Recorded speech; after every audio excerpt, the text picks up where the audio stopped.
Geneva. French President Emmanuel Macron and German Chancellor Angela Merkel will help launch a global initiative on Friday to accelerate work on drugs, tests and vaccines against COVID-19 and to share them around the world, the World Health Organization said.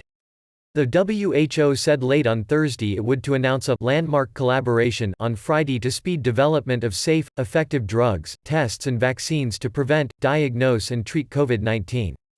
WHO spokeswoman Fadla Chape told a UN briefing on Friday that Macron and European Commission President Ursula von der Leyen would take part in the 1300 GMT announcement, led by WHO Director General Tedros Adhanom Ghebreyesus. British Foreign Minister Dominic Raab and UN Secretary-General Antonio Guterres are also to take part, diplomatic sources told Reuters.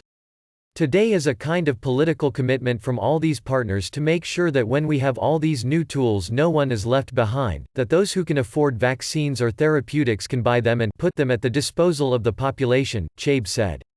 It is very important to make sure that you have equitable access to quality, efficient, new tools for COVID-19, she said. More than 2.7 million people have been infected with the disease, which has claimed nearly 190,000 lives since emerging in the central Chinese city of Wuhan late last year, according to a Reuters tally. More than 100 potential COVID-19 vaccines are being developed, including 6 already in clinical trials, said Dr. Seth Berkley, CEO of the Gavi Vaccine Alliance, a public-private partnership that leads immunization campaigns in poor countries. We need to ensure that there are enough vaccines for everyone. We are going to need global leadership to identify and prioritize vaccine candidates, he told a separate Geneva news briefing before taking part in the formal WHO announcement.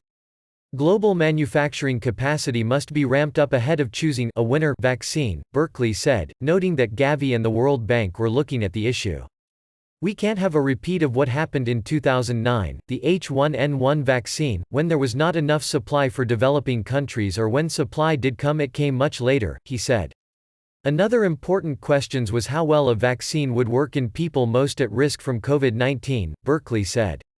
How well do they work in the elderly, are they single or multiple dose etc., he said, noting that older people had weaker immune systems.